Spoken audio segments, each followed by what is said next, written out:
this is what you're waiting for, a woman's perspective on camping and survival. And this is like part 4 of the food storage for newbies. And this is where I'm going to tell you how I started my food storage.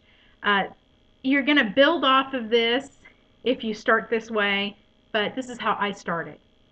First of all, I wrote down breakfast, lunch, and dinners on a piece of paper, what my family usually eats. And we tried to get maybe 7 to 14 recipes each. And that was to give me ideas of different things I can use in my food storage. And then I tried to convert them over to food storage. Um, Example, spaghetti. Instead of making homemade spaghetti sauce, I could easily convert it to spaghetti sauce in a can. Instead of making, I don't know, a casserole with fresh chicken, I could always use canned chicken.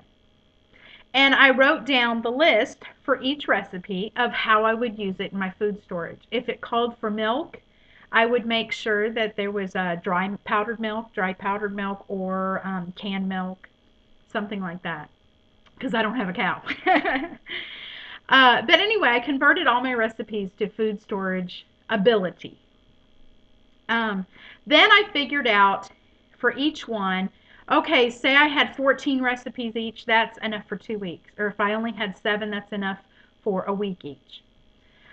And I sort of went off of that. And I figured out, okay, if I get all the things on my list of 7 different recipes, breakfast, lunch, and dinner, and even snacks, then I have enough food for my family for a week. Now, when you do this type of thing, you need to remember I would normally make a bunch and usually have it the next day for leftovers for my family. Well, when you start, if you don't have electricity, you don't have a refrigerator. So you might want to consider tweaking your recipes so that it fits your family. You don't want to have leftovers. Certain things you can leave out, but most of the stuff you can't leave without refrigeration. So sort of tweak your recipe. Also find out, like, our cans of vegetables, like if we're going to have a can of carrots. Before, we would need at least 3 cans for our family because we had so many people.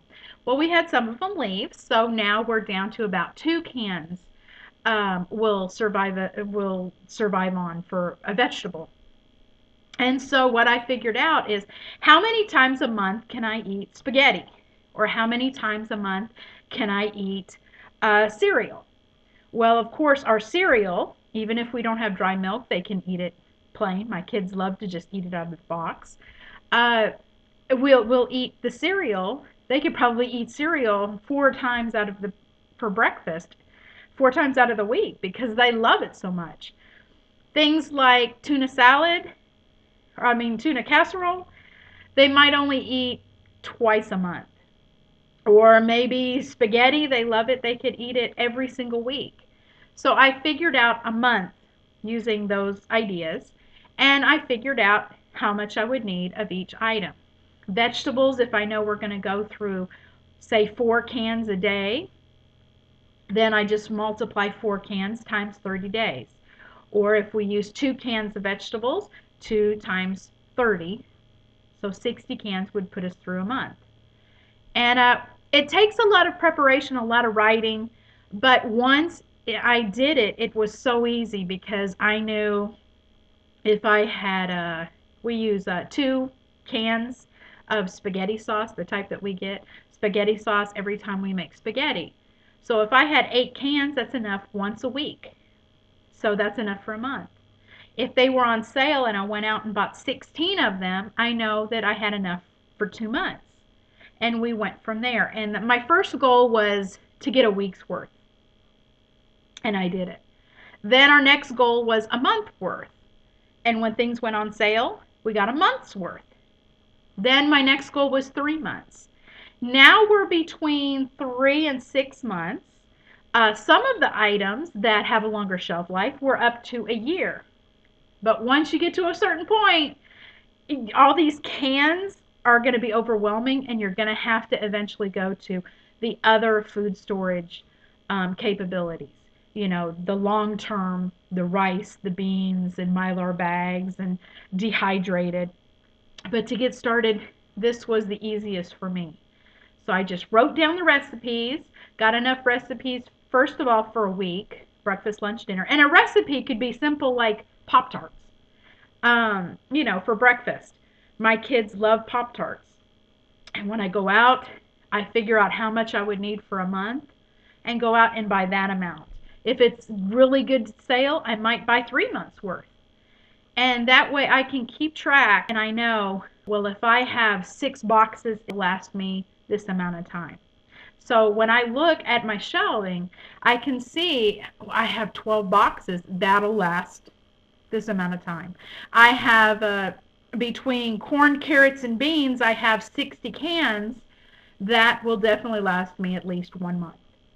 And for me, that was easier because I didn't have to figure out how much food do I have, because that's the whole thing for a lot of the newbies. They're like, well, how do I know if I have enough for a month? Or how do I know if I have enough for a week?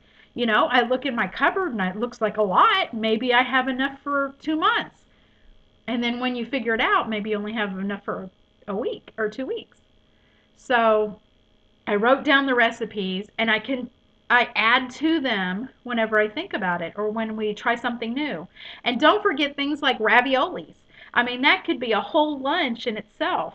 2 cans of raviolis might do your family. So you could add that type of thing in. Soup is another great one or stews or those hearty meaty soups. That's a whole meal there. And this type of thing was easy for me because it was things that we were already eating. I already knew how much our family would eat. Don't go by what says on the can, because if it says, a hearty, the raviolis, for example, my kids could probably sit down and each one of them eat at least half to 1 can each. So don't go by what's on the label. Go by what your family actually eats. So I hope this helps. I hope it made sense. But once you get into the groove of writing down your recipes, figuring out what you need for each meal, and then going and buying enough for a month or 2 months or 3 months or whatever your goal is, a year if you have enough storage space, then you'll be a little bit more comfortable in going out and purchasing. I can comfortably go out and buy a year's supply of spaghetti sauce because I know the spaghetti sauce is good for like 2 or 3 years. I don't want to go out and buy 3 years of something that will expire in 6 months.